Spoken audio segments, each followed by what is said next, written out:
Kadang-kadang bingung ya, kenapa sih yang di dunia itu terlalu diistimewakan gitu?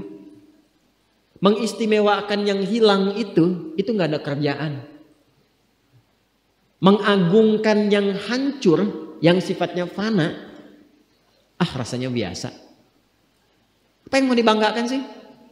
Dan yang paling menarik tuh begini, ketika meninggal gelarnya pengen sama dengan yang dianggap ringan atau rendah.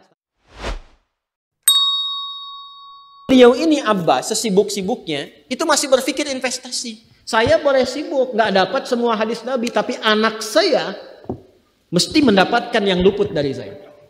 Saya boleh nggak mendapatkan semua Quran, tapi anak saya mesti ada yang jadi ahli Quran. Cara berpikirnya siapa yang akan menjadi kebanggaan di akhirat nanti? Di dunia itu semu dunia itu. Jadi sementara aja, nggak pasti sifatnya.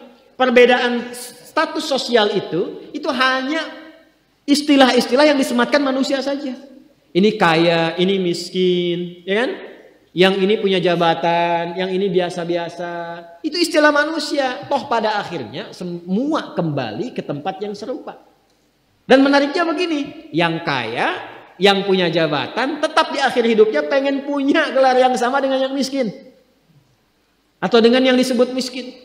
Maaf, kalau ada orang disebut miskin meninggal, di papan nisannya ditulis apa? Di papan nisannya ditulis apa? Almarhum. Yang kaya juga kan pengen sama disebut almarhum. Iya kan? Tuh. Jadi nggak ada bedanya setelah berpulang itu. Perbedaan tuh hanya di amal saja. Itu poinnya. Maka kalau ada yang mengharapkan orang tua, cita-cita membanggakan anak di dunia, boleh-boleh saja, tapi patut diingat itu sementara. Anda silahkan sekarang sekolahkan setinggi-tingginya. S1, S2, S3, S4, kerupuk 3, silahkan.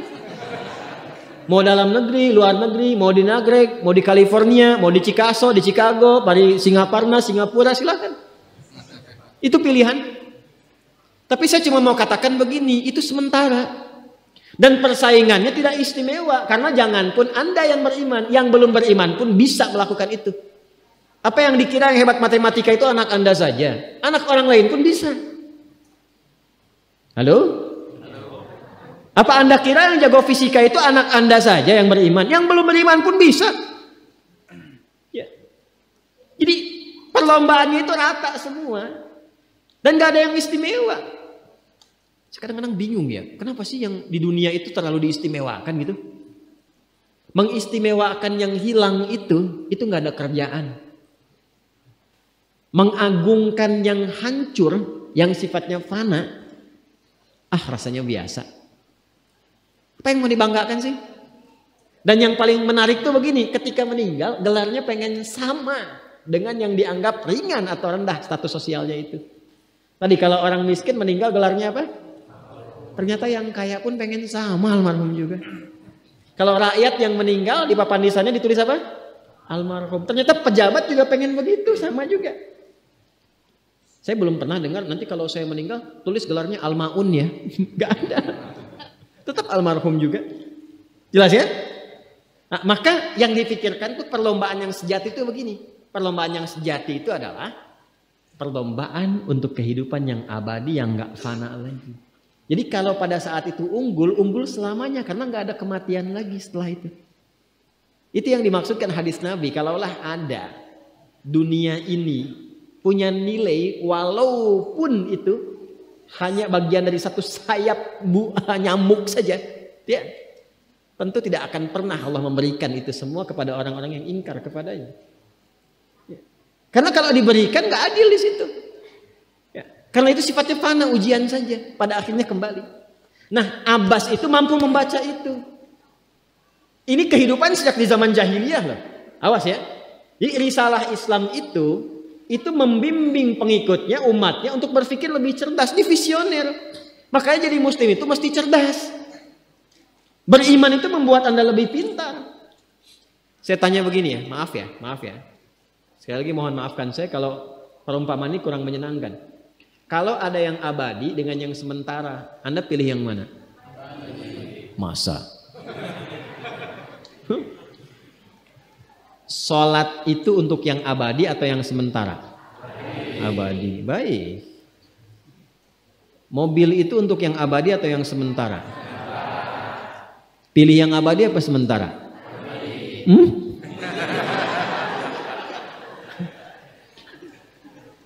Di Kiai itu ada mobil Innova tuh. Siapa yang besok memilih tidak sholat subuh? Pilihannya pilih Innova atau pilih sholat subuh? Yakin? Kalau saya pilih Innova dipakai untuk mengantarkan sholat subuh. Nah, itu lebih bagus. Ya. Jangan dipotong sampai situ ya. Ya bisa aja kita pilih Avanza, bisa pilih Ferrari, bisa pilih Pajero ya. Awas yang punya mobil Innova, Anda potong royalti kena. Paham? Abbas itu begitu. Anak saya mesti dipanggil di akhirat dan semua penduduk langit dan bumi menyimak itu semua. Diviralkannya di akhirat.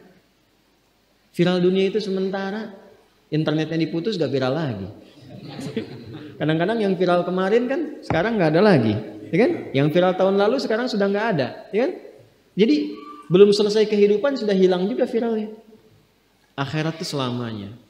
Dan biasanya begini, kalau orang-orang yang diviralkan oleh Allah atas kehendak Allah itu abadi melintasi setiap masa.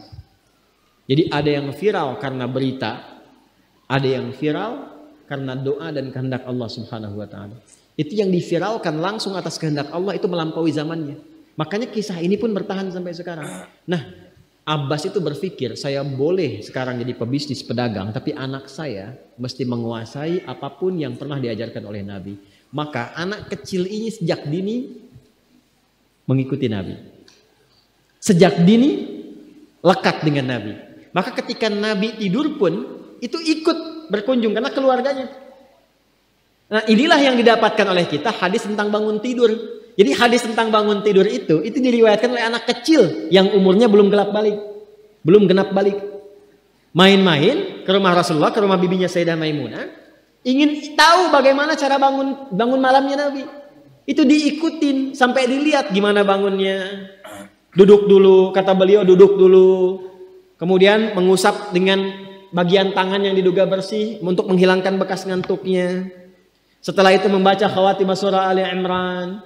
Kemudian thumma dhahaba ila syanin mu'allaqah, ke tempat tertutup, fatawadda, itu kan? Nah, itu ada semua rangkaiannya, itu ditemukan nanti di hadis riwayat Abu Daud, di Sunan Abu Daud. Nomor hadis 1367. Itu hadis tentang bangun tidur, ya, cara bangun tidur sampai sholat malam. Masih ingat teman-teman kalau kita bermakmum begini dan ada imam satu dan sudah pasti satu imam, ya kan? Makmum berapa? Satu boleh? Boleh. Dua boleh? Tiga boleh?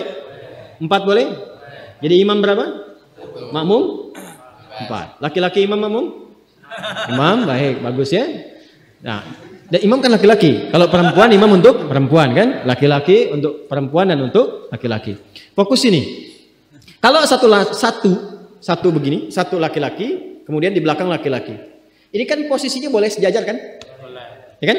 Yang imam ini, makmum ini kan? Tadinya di belakang, tarik begini sejajar.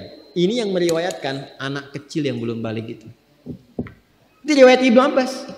Satu paket. Termasuk sholat, kemarin kan kita tarawih kan? Sholat malam. Yang dua rakaat itu kan? Ya, sholat malam yang sampai 11 itu, tambah khafifatain 2. Itu riwayatnya ini. Yang sholat tahajud malam yang 11 rakaat, tambah khafifatain 2. Ini riwayatnya ini. Tutup dengan witir 1 rakaat. Itu anak kecil yang meriwayatkan. Dan tahukah Anda, sepeninggal Nabi SAW, Abbas bapaknya ini hafal 200 hadis, anaknya Abdullah hafal 2000 hadis.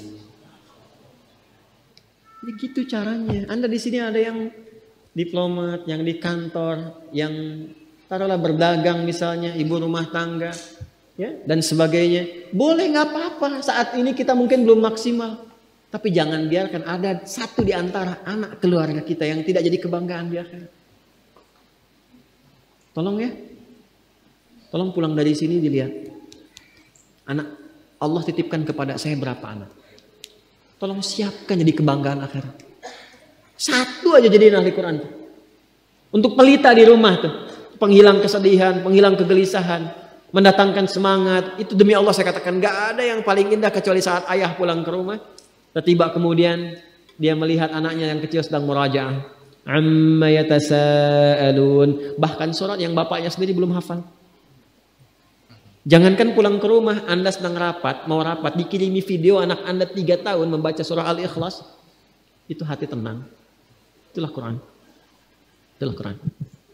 Maka belajar dari Ibnu Abbas ini, apa yang terjadi ketika orang tua mampu memfasilitasi anaknya demikian, sekalipun orang tuanya tidak mencapai apa yang diraih oleh anak, tapi orang tua mewarisi setiap pahala yang dihasilkan dari anak itu. Karena itulah setiap hadis yang diriwayatkan oleh Abdullah kecil ini, Ibnu Abbas, maka semua doa tersambung bukan hanya untuk beliau, tapi juga untuk keluarganya, untuk orang tuanya. Karena itu kalimatnya bukan radhiyallahu ta'ala anhu, tapi anhuma, untuk Abdullah dan bapaknya.